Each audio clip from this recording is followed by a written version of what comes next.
topic because I'm interested in how bees can handle the toxins they come into contact with in the course of their lives. And I mean, insects have been dealing with toxins for millions and millions of years, and many insects are very good at dealing with toxins. And bees probably are the same way. It's not like the flowers that they visit and the pollen they collect is totally non-toxic.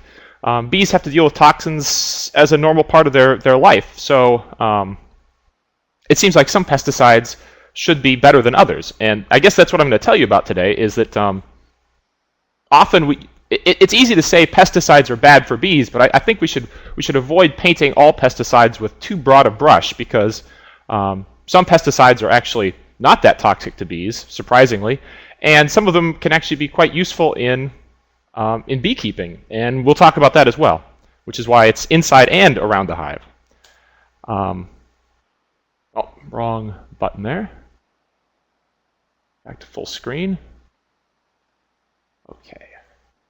So just to give you an overview about what we'll talk about today. Talk about what are pesticides, the pesticides that beekeepers use, and also the drugs they use as well. We'll talk about the lethal dose 50%, or LD50, which is really a key concept in understanding and comparing the toxicity of different pesticides to bees. We'll talk about different routes of exposure and how formulation, function, and the law really determine bees' exposure to pesticides. Then we'll talk about what I'm really interested in, which is why some pesticides are more toxic than others. Talk about avoiding pesticide damage in your own hives, if you have any, and then what to do if you suspect a pesticide kill. So what is a pesticide? And this is a definition I took straight off the US EPA's website. It is a substance or mixture of substances intended to prevent, destroy, repel, or mitigate any pest. And while you usually think of insecticides when you think about pests, this is also a term that can be applied to herbicides for controlling weeds, or fungicides for controlling fungal issues, or really any other pest. You could use rodenticides or anything. So here's, if you insect pests, you use insecticides. You have a weed pest, you use an herbicide. You have a rodent pest, you use rodenticides. You have a fungal pest, you use a fungicide. Have a bacterial or virus problem, antimicrobials, and mites, you would use a miticide. Now, this is really a wide range of different compounds that can help control an array of different problems that a homeowner or a farmer or even a beekeeper might have. So it's not unheard of. In fact, it can be quite common for beekeepers to use pesticides coming from a number of these different classes: insecticides to control small hive beetle, herbicides to control weeds around the apiary, rodenticides to control mice that may get into the colony in the wintertime. I don't know any fungicides that beekeepers use, but it's always a possibility. Antimicrobials for controlling diseases, and of course, most prominently, are the miticides, which beekeepers use quite extensively. So it's not just farmers and homeowners that use these pesticides. Beekeepers also benefit from pesticide use as well. And this is just what's the difference between a drug and a pesticide, and it's kind of more of a legal definition than a really, because really from your point of view, you're putting something in the hive, or you're using a product to solve a problem, a pest problem. The difference between a drug and a pesticide is the drug needs to be taken internally, whereas a pesticide is something that would be used externally. So flea and tick medications for pets are generally that used topically are considered pesticides, while a drug that you would take orally would be considered a drug. So beekeepers use drugs and pesticides to control pests and pathogens. One of the first drugs beekeepers used was to control American foul brood, and this is just an example of what American foul brood looks like. Hopefully you've never seen that. And beekeepers use oxytetracycline and, more recently, tylosin to control these things. There's also disease of bees called nosema, and there are two different species of nosema, Nosema apis and Nosema cerani. And the unreliable field test for these two, of course, is that the bee that does not have nosema has the more brightly colored, smaller midgut here, whereas the bee with nosema on top has the straw-colored midgut in the center there. This can be a real problem for beekeepers, and there is a drug that beekeepers can use to control it called fumagillin, which is can be quite effective. Of course, the major problem in beekeeping today continues to be Varroa destructor. This is a really devastating pest of honeybees in this country that was introduced to the United States back in the mid-1980s. It originates from Southeast Asia, where its native host is Apis cerana, a sister species of our Apis mellifera that we have here. Apis cerana can handle Varroa mite pretty well. They kind of coexist without too much trouble. The problem was about 100 years ago, Apis mellifera was introduced to Southeast Asia, and this mite jumped species over to Apis mellifera, our European honeybee, where it can have devastating effects because these two species have not co-evolved together. So Varroa destructor can be a tremendous problem. It's a little tiny mite, and it sucks the hemolymph or blood from developing bees, weakening the bees that eventually emerge. They can also transmit viruses between bees and between colonies. And this mite can put you out of business as a beekeeper if you don't do something to control it, either through the chemical controls that I'll be focusing mainly on today, or there are other management methods that can be used to control Varroa, and breeding is increasingly a route to control this devastating hive pest. But we won't be talking about that today because obviously we're talking about pesticides. We'll talk about the pesticides that beekeepers can use to control Varroa mites. One of the first pesticides beekeepers had access to in the United States was Apistan, which is a pyrethroid pesticide.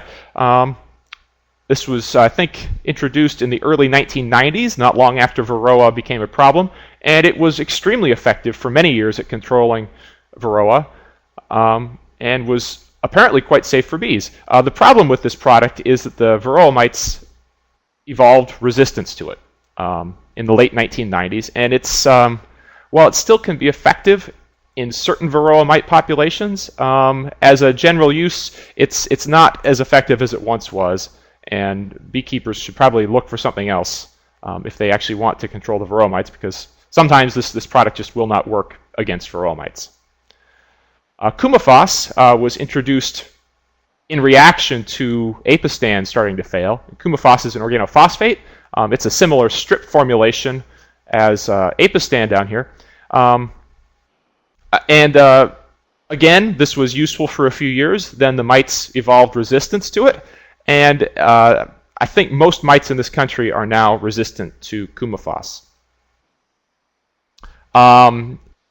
In response to these two failing, there have been a number of other products that have come on the market. This is fenproxamate, or Hivestan, which is a patty formulation, which was in use, I think, from about 2007 to last year. I think they've taken it off the market because there are issues with bee toxicity with fenproxamate under certain situations.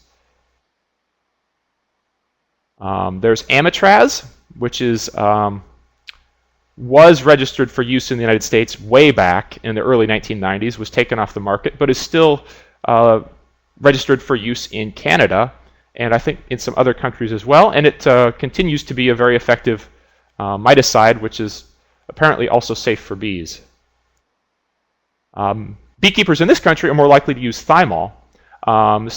There's two different products, Apolife Var and Apiguard, that contain thymol. This is essentially a fumigant that you put these into the hive, this pad into the hive, or this gel into the hive, and it just fumigates the hive with thymol. And the mites are more susceptible to that than the bees are, and they die. This continues to be an effective treatment. And in a recent survey by the Bee Informed Partnership, and I would encourage all of you to go over and check out the Bee Informed Partnership's webpage. Thymol is one of the mite treatments that is correlated with increased survival of bee colonies. So thymol is an effective treatment. Another treatment beekeepers could use are formic acid in these Mite Away quick strip formulation, or oxalic acid, which is currently registered for use in Canada. These are also effective treatments. The formic acid is, again, like a fumigant. You'd put this pad in there and it kind of fumigates the mites and the bees as well. Oxalic acid is usually delivered in a sugar water trickle over the cluster of bees in the fall to get rid of the mites then, when mites are not protected underneath the cappings in the brood nest. But again, formic acid is correlated with increased mite survival according to the Bee Informed Partnership's survey of beekeepers. So this is an effective treatment for varroa mites. And then most recently there is HopGuard, which is actually a product derived from the hops plant, the same plant that is used for making beer. No surprise this comes out of Washington State. But this is one of the newest treatments for varroa mites, and we just got Section 18 approval for this product here in Ohio. No data yet really on its efficacy, but it's definitely, it's definitely food safe, made out of hops. If you've ever had a beer, you've probably had the same compounds ingested. So I think it's a good direction for mite pesticides to go in. So that's the cast of characters for pesticides in use in the hive. And when I first was getting into this, I took a look at the label for Apistan. This was back in the early 2000s, and if you take a look here, this is the label here. You see that the active ingredient here is talfluvalinate, which is a pyrethroid pesticide, and that constitutes 10.25% of that strip. And I weighed the strip and found out that the strip weighs about 7 grams. So that means that there's about 700 milligrams of pyrethroid in one of these strips, which is just an astonishing amount. You're supposed to use 2 of these strips as the recommended treatment. So as a course of treatment, you're putting over 1 gram of pesticide into a beehive, which just seems counter to everything, counter to conventional wisdom about bees' susceptibility to pesticides. And if you look at all these mite treatments, these are not small quantities of pesticide that are going into these hives to control mites. It's 1.4 grams of this Apistan, and a pyrethroid. Coumaphos has 2.8 grams of an organophosphate. That's the checkmite product. Organic acid, this is oxalic acid. You're putting 1.8 grams in there. With Amitraz or Apivar, you're putting a whole gram of that product in there. The fenperoxamate product in the middle here has 0.7 grams. Thymol has almost 50 grams of pesticide that's going in there. These are not small quantities, and I was just amazed that bees not only survive this exposure, but if they have a mite problem, they do better. So how can bees tolerate these really high quantities of pesticides in the hive? Well, we got to go back to the very beginning of toxicology, and that's the good Dr. Paracelsus, or I guess the famoso Dr. Paracelsus, the father of modern toxicology. And he was a true Renaissance man. He discovered zinc, and he did all sorts of medical things. But his greatest contribution to the field of toxicology was this statement. He said that all things are poisons, and nothing is without poison. Only the dose permits something not to be poisonous. Or to paraphrase him, the dose makes the poison. And this is true of all things.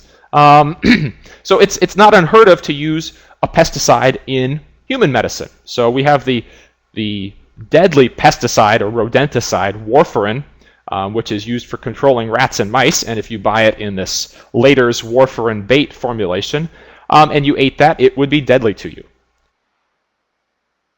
But if you take a much smaller dose, it is the same exact molecule that is in Coumadin, which is a blood thinner, which a number of people take. I know my grandmother takes it, and it's at a therapeutic dose. Now, the only difference between these two products is the dose. So obviously, if you're taking Coumadin, you want to make sure you have exactly the right dose, or you might end up like the Norway rats, and your doctor will be very interested to make sure that you have the right dose for a therapeutic effect and not a harmful effect. The same thing could be true of Of the pyrethroids, apistan, the same exact molecule that's in apistan that provides a therapeutic effect, is in Maverick, which is a pesticide. You could dump this pesticide into a beehive and you would kill bees with it. But in this apistan formulation, the dose is low enough that it is therapeutic for the bees. So how do we know what a safe dose is? How do we know what a toxic dose is? Well, this is really where the lethal dose, 50%, or LD50, becomes very useful. This is a kind of an objective way of comparing the toxicity of different compounds. So you can have some basis for comparing, well, that one is more toxic than this one. So I'm going to go through how you make an LD50. This is all based on a laboratory bioassay, and I've done quite a number of these throughout my PhD, and we're setting up to do some more here in Worcester this year.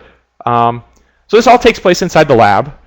These are some bees that I brushed off. So your first step is you go out to a honeybee colony and you take out frames of brood of developing bees that are just about to become adults. They're just about to emerge out of that wax cell and become new adults. You take those into the lab and you put them into an incubator and let the new bees emerge. So you get all these very young new bees, and you brush them into these cages here. So you have a group of bees that are all exactly the same age. And when I do this, I just let them age for a few days to let their cuticle harden. You feed them with some sugar water. And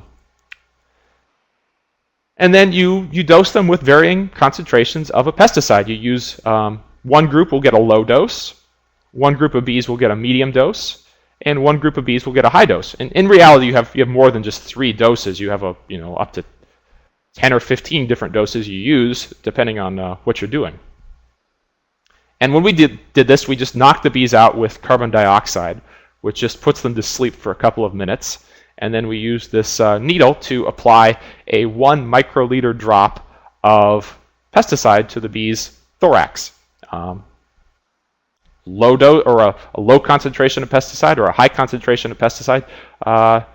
You want a good range. So here we have, this is actually 8 different doses of pesticide that these bees got, and we put them in groups of 20. We treated them in groups of 20 and then put them in these ice cream cups, which we covered with cheesecloth, and we give them a little feeder to feed on.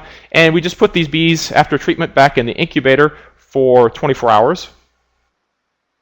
And then we came back and we counted the number that had died. And of course, you'd expect that the low dose, you would see just a few bees dead, whereas in the high dose, you see many of the bees have died. So what's the point of all this? Well, you take these data from these different doses and you can plot them on a graph here. So this graph on the y-axis here, we have the percent of bees that died. Everything from 0% down at the bottom up to 100% at the top. Let's see, I can draw here. Oh, there we go. So up from 0% up to 100%.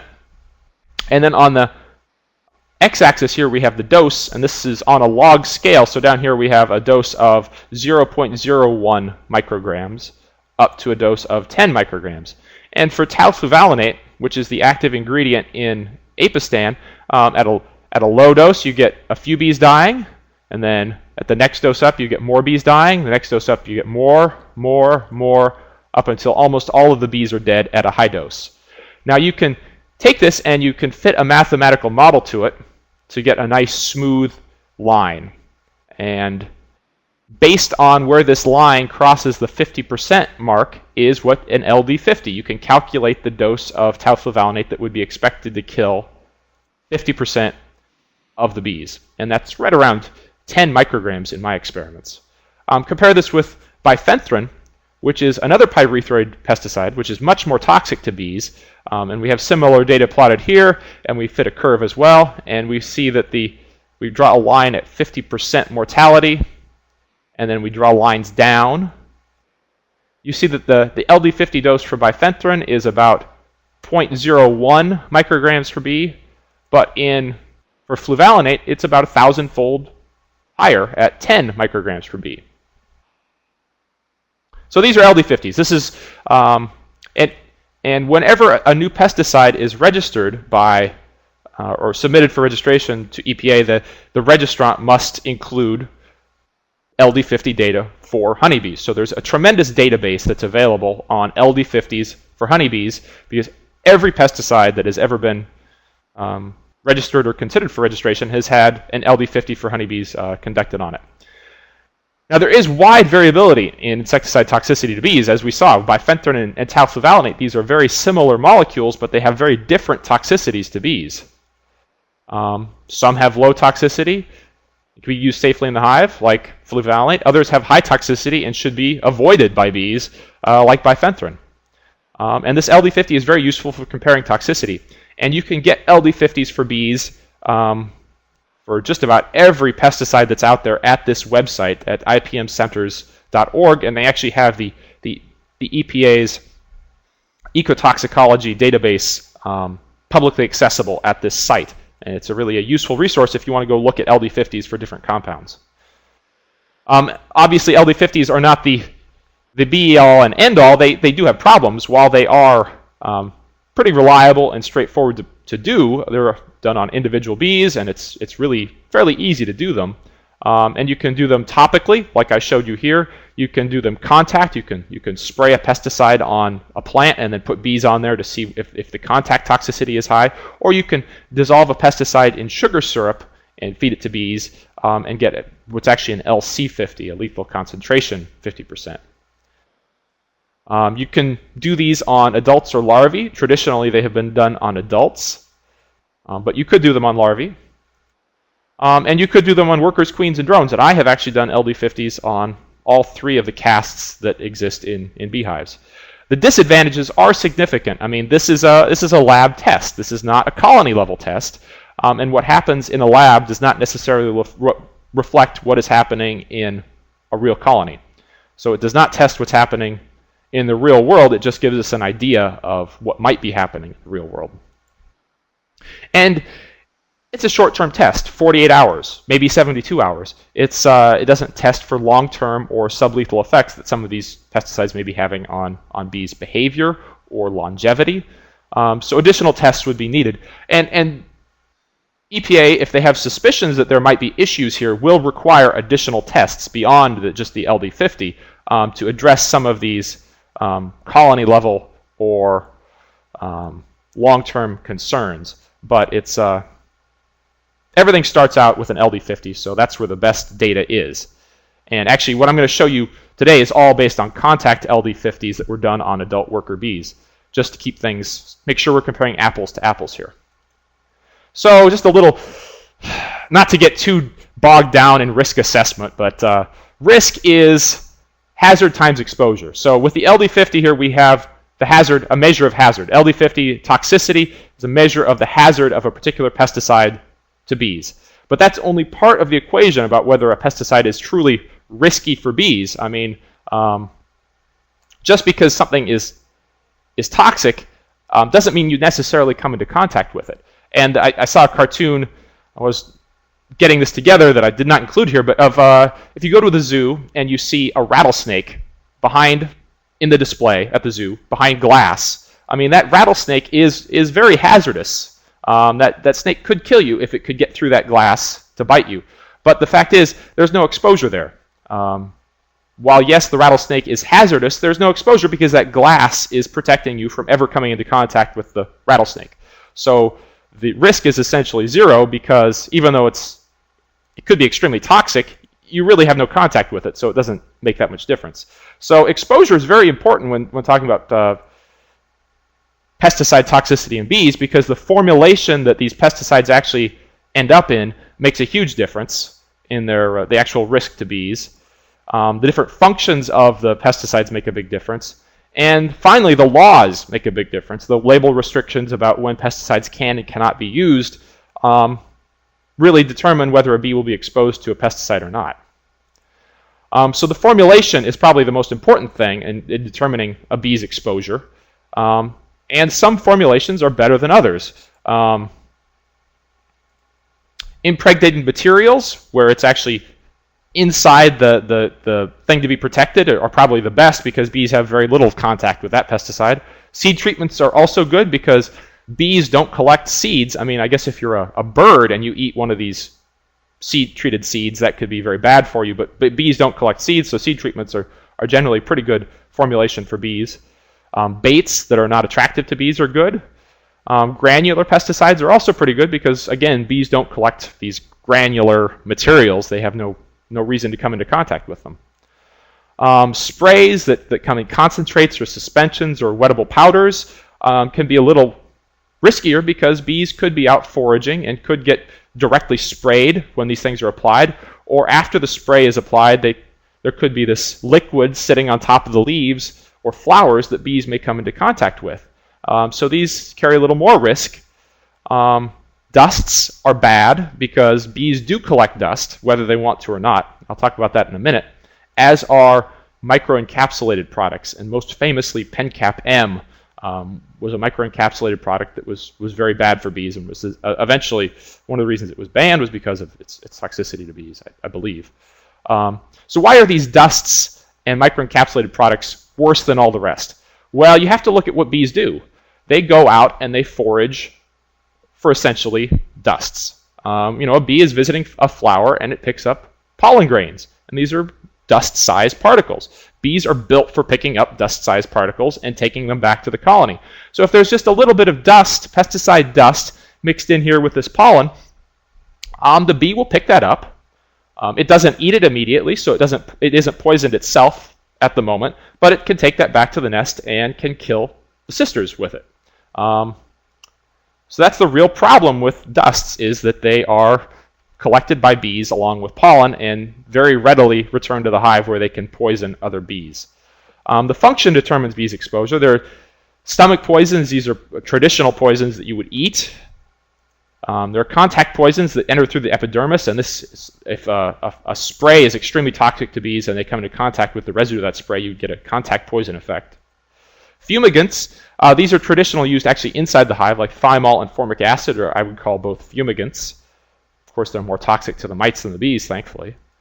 And then there's systemic action pesticides, like there's a lot of talk about imidacloprid use on trees and on plants, and these are pesticides that actually get in the plant's fluids and can protect the whole plant. And these are actually generally pretty good for bees, unless they actually make it into the pollen or nectar in sufficient concentration to cause toxicity to bees. Finally, label restrictions, or the law, determines bee exposure. Here's the label for bifenthrin, which is the compound that I showed you earlier, and this bifenthrin is toxic to bees. There's really no question about it. So there are label restrictions on here for protection of livestock. This product is dangerous to bees. Do not spray any plants in flower when bees are foraging. Spray in the early morning when bees are not actively foraging. And this carries the weight of law on it as part of the label. In Ohio, we also have notification requirements for pesticide applicators. They need to contact any beekeeper within a 1/2 mile of the area they're treating if they are treating a 1/2 acre or more of crop plant that is in flower. Then that applicator needs to call the Ohio Department of Agriculture, determine which beekeepers are in the area, and notify them that they are going to apply this pesticide under these situations, or in this particular situation. So here we have the entire universe of insecticides that are out there. And as you can see, well, this isn't even the entire universe. There are a lot of insecticides that have been used over the years. Interestingly, the golden age from a bee's perspective for pesticides, for insecticides, was back in the DDT era. DDT has a lot of bad qualities, but killing bees is not one of them. DDT is actually quite safe for bees, which is surprising. But we didn't really start to see any bee kill incidents until after DDT was being phased out in the 1970s, was when bee kill incidents really started to show up. So what I'm going to do next is we're going to go through the pesticide groups that are currently registered and talk about their toxicity to bees and the pluses and minuses of some of them. Since the golden age of DDT is behind us, if you want to call it that, I guess from a bee's perspective, it was not a bad time, because organophosphates, which replaced them, are actually much more toxic to bees than the DDT was. So organophosphates, these are nerve action poisons that will work on the nervous system. The big disadvantage is they can have relatively high toxicity to humans, but they do not have the environmental persistence of the older compounds that they replaced, like DDT and the other organochlorines. They can be contact poisons, stomach poisons, or they can be systemic insecticides as well that can actually get into plant fluids and potentially into the nectar and pollen of plants treated with them. There's a wide range in toxicity for the organophosphates, everything from 0.018 micrograms per B all the way up to 60 micrograms per B. So there's huge variation depending on the particular organophosphate you're talking about. So for example, Lorsban contains the active ingredient chlorpyrifos, which is quite toxic to bees, 0.059 micrograms per bee.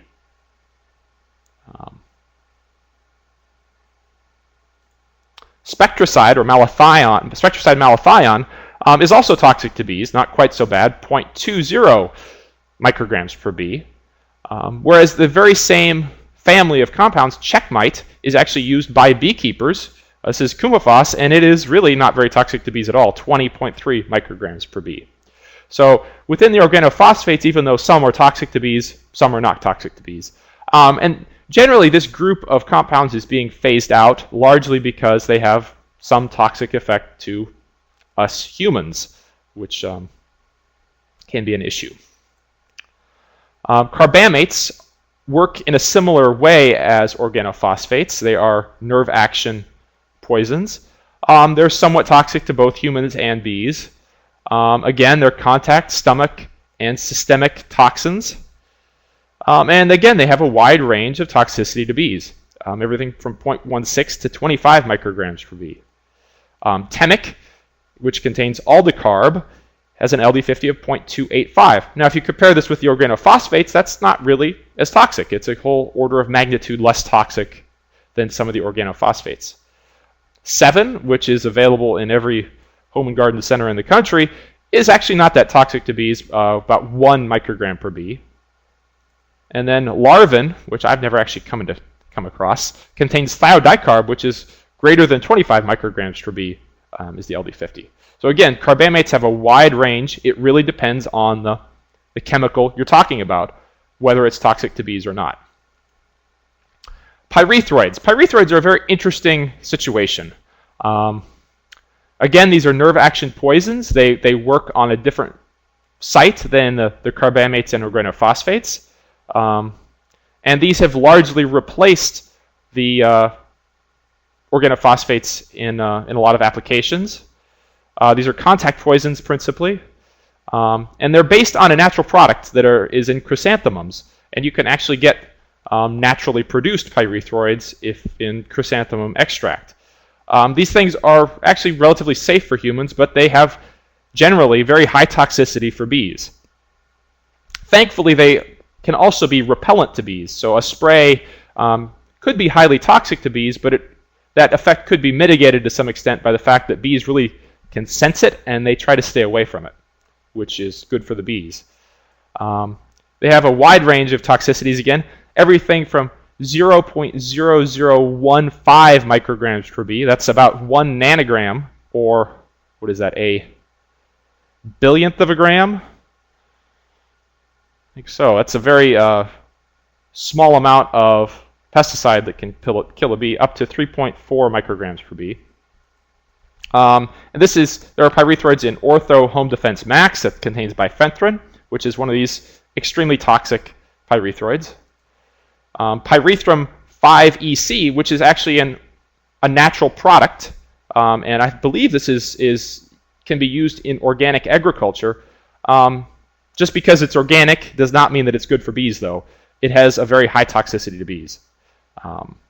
So there are natural compounds out there that are highly, highly toxic to bees. However, apistan, which is a synthetic pyrethroid that's in fluvalinate, that's in apistan, is relatively non-toxic to bees at a low level, so low that it can be used in beehives. The neonicotinoids, which have gotten a lot of press lately. Again, these are nerve action poisons. These are actually based on the structure of nicotine. And interestingly, nicotine itself is not that toxic to bees. It's generally less toxic than most of the neonicotinoids. These can be systemic contact or stomach poisons. And these have been designed to be safe for humans. Neonicotinoids are much safer for us than nicotine is, but they have increased the toxicity to bees relative to nicotine. There's still a wide range, however, everything from 0.024 to 37 micrograms per bee. Huge range of toxicities. Of course, imidacloprid, on a lot of people's tongues at the moment, is highly toxic to bees. Safari, which contains dinotefuran, is also very toxic to bees. However, Calypso contains thiacloprid. This is really not very toxic to bees at all, yet it is a neonicotinoid. So it's really not true to say that all neonicotinoids are toxic to bees, because clearly some are not. Some are not. It's really the same story as with most classes of insecticides. Some are better than others. One of the newest groups of insecticides on the market are the Diamides, and this is really, I think, a very good development from a bee's perspective. These are both nerve and muscle action poisons. I think they're generally contact poisons, and they're relatively safe for both humans and bees, which is a nice development. The LD50 of the two products I've looked at is over 100 micrograms per bee. So these really show very low toxicity to bees, which is fantastic. So Rynoxapyr contains chlorantraniliprole, and the LD50 for that insecticide is over 100 micrograms per bee.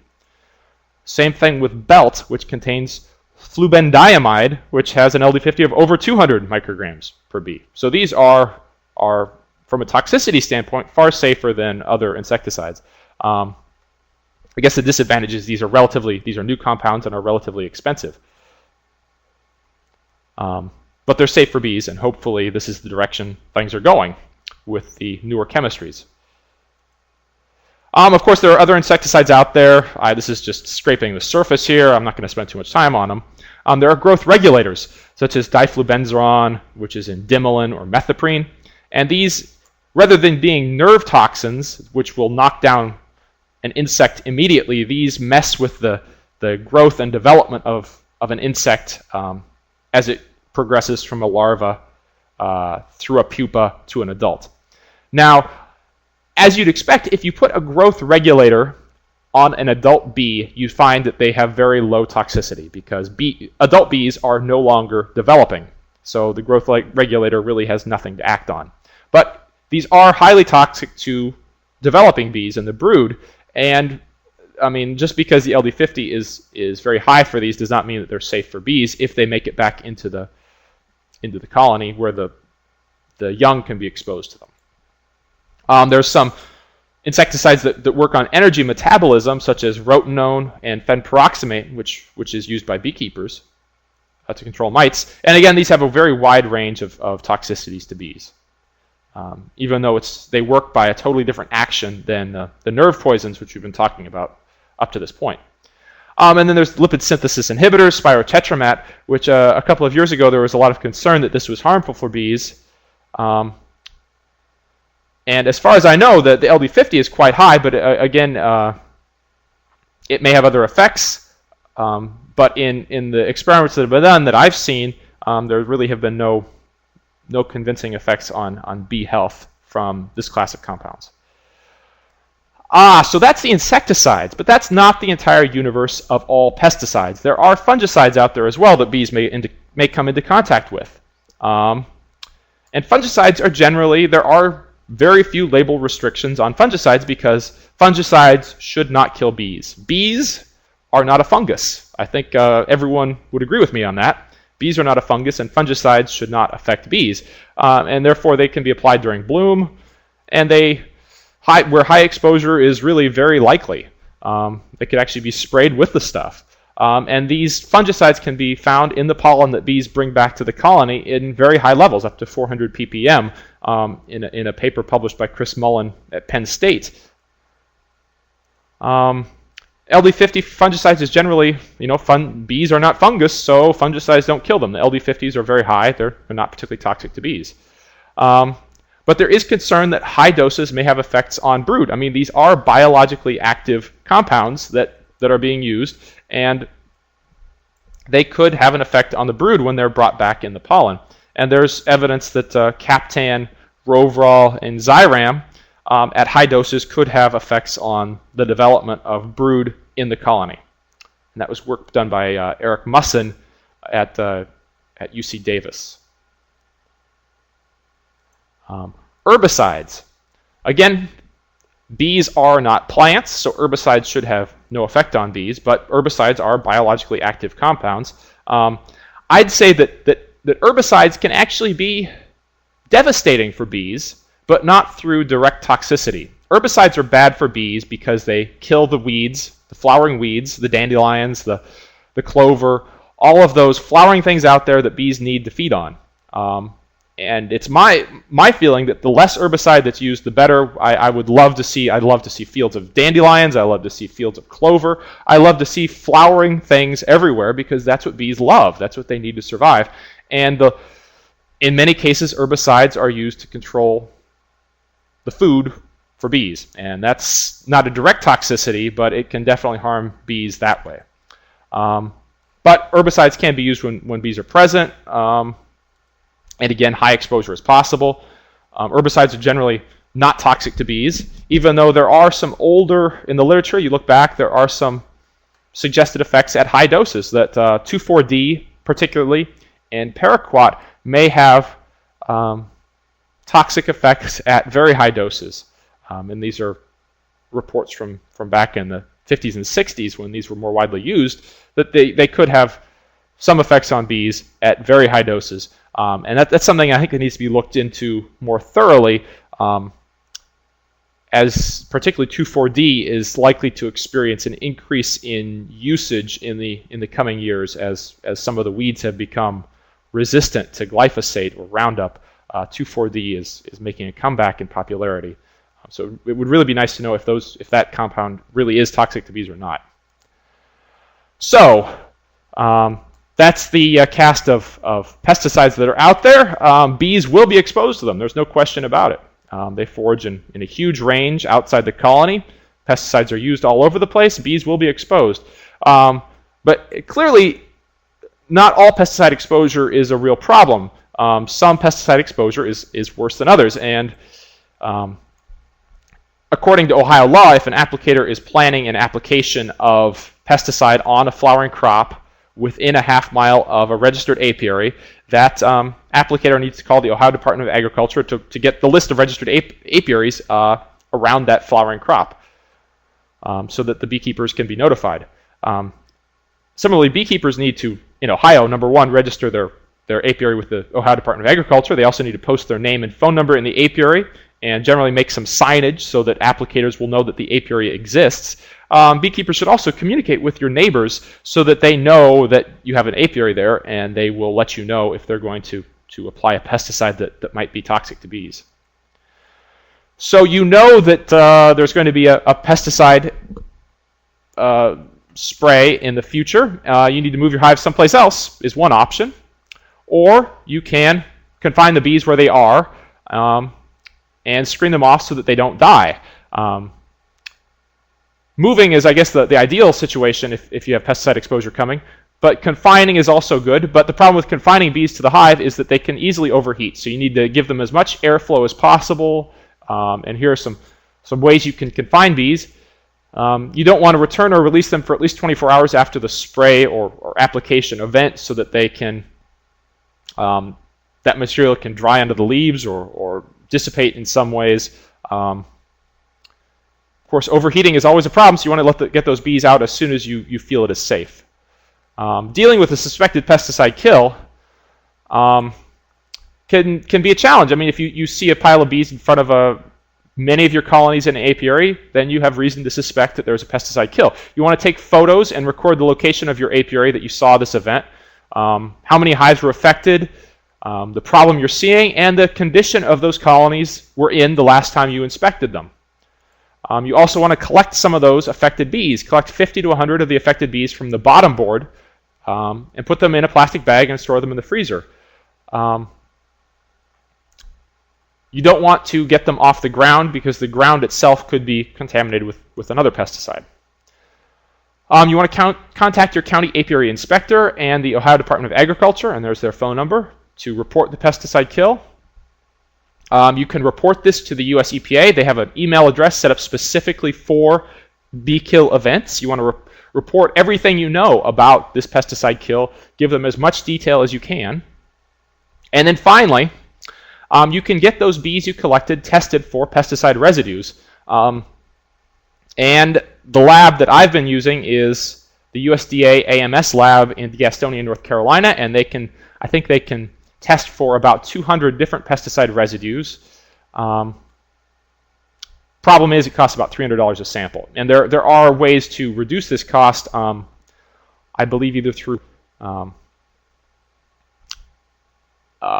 think Project APIS M may be funding some of this, but the problem with pesticide residue analysis is it can be very pricey, and it's an involved procedure that uses expensive equipment, so it's generally an expensive procedure.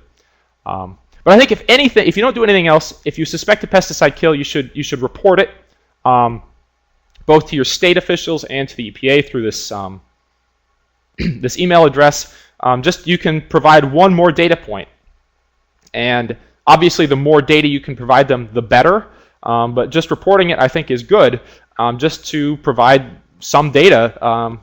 There really aren't that many reports that come in. At least that's what I understand. Is there's not a lot of reports of bee kills, so the impression of people is that there's not a problem. So beekeepers really, if they suspect an event, they need to, at the very least, report that event. If you're in Ohio, the Ohio State Beekeepers Association has a form you can fill out to report your pesticide kill. So just to summarize, number one, some pesticides are more toxic to bees than others, and you can't judge a pesticide based on the class it's in. You really need to look at the individual pesticide and look at the label to see how toxic it is. The label guidelines are there to help limit bees' exposure. And applicators need to follow those guidelines to help protect bees. You need both exposure and toxicity in order to cause a bee kill. Just because a compound is toxic doesn't mean that it's going to cause problems for bees if they never come into contact with it. Some pesticides are useful in beekeeping, and these are generally on the end of toxicity that is lower, obviously.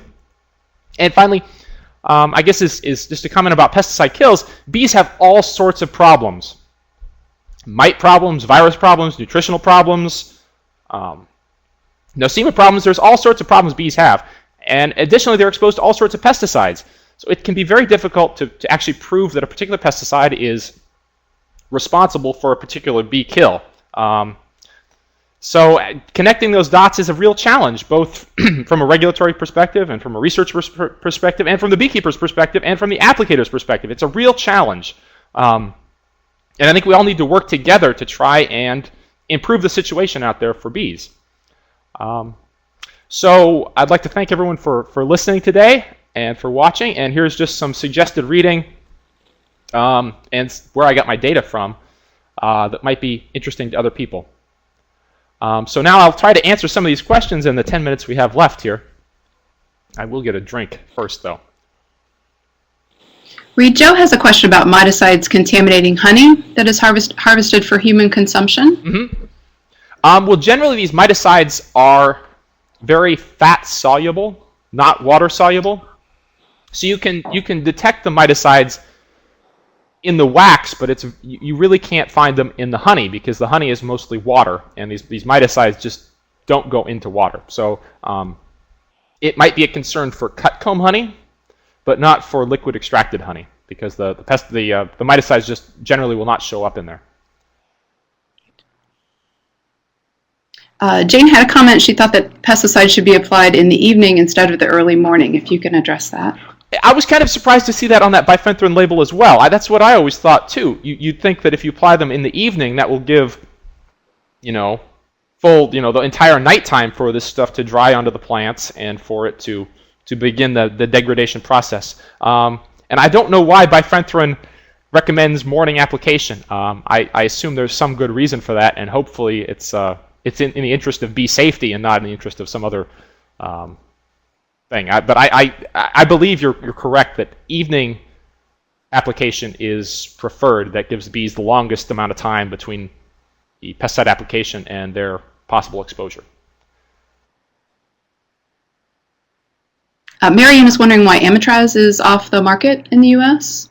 I believe, well, it was the first miticide registered for varroa mites, and I believe there were some beekeepers that used Amitraz and suffered widespread losses after they used Amitraz, and they sued the company that made it, and they settled out of court, and the company took the stuff off the market because they suspected it was bee toxic at the time, and it's not available in the U.S. anymore. Further, I mean, they still use it in Canada. I believe they still use it in other countries where it seems to be safe. So I don't know that it actually does have this any sort of toxic effect on bees. And in my research, it really is. I mean, you can kill bees with it if you give them enough of it, but it seems as safe as the other miticides to me. I believe there's also a human health concern, and I believe EPA has a risk cup. And Amitraz is already used for other uses, and they don't want to have any more on the market. I need to learn more about that, but I would not hold your breath for Amitraz being registered for varroa mite treatments anytime soon. Robert had a question about pesticide accumulation in wax foundation. It can be a real problem because these, especially the Coumaphos, a checkmite and apistan, are very fat soluble, and they will migrate to the wax, and they can build up in there over time. What actual effect that has on the bees is really unknown. Whether living in, there's some work that Judy Wu has done at Washington State, and she's now at University of Minnesota, showing that bees reared in these old combs that have high levels of miticide buildup in them don't do as well.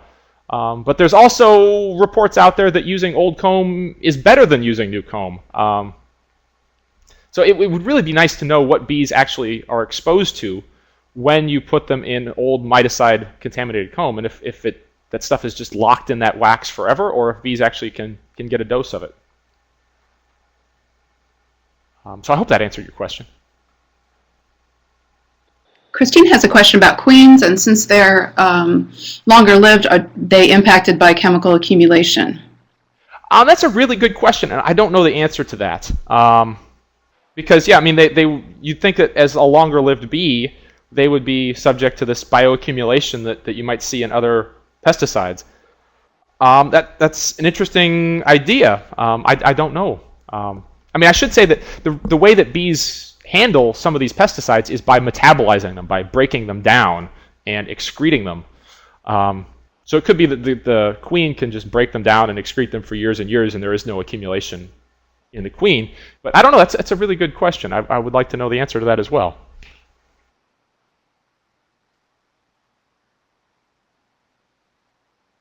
So several of the other questions are related to varroa mites, and I'm going to save those since next month we'll have Dr. Jim Tu with us, who will be really focusing on varroa and varroa management.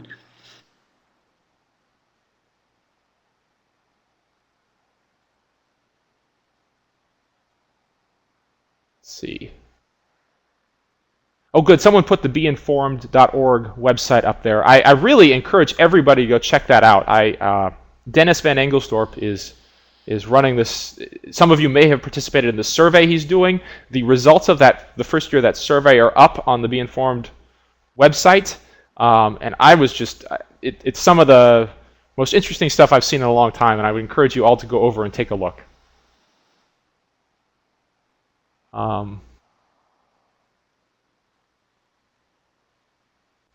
Let's see. I'm going to ask you about carbaryl. Carbaryl is moderately toxic to bees, and 7. Again, if 7 is in a dust formulation, that can be a problem for bees. It could find its way back to the nest, even though it's not as toxic to bees as some other pesticides.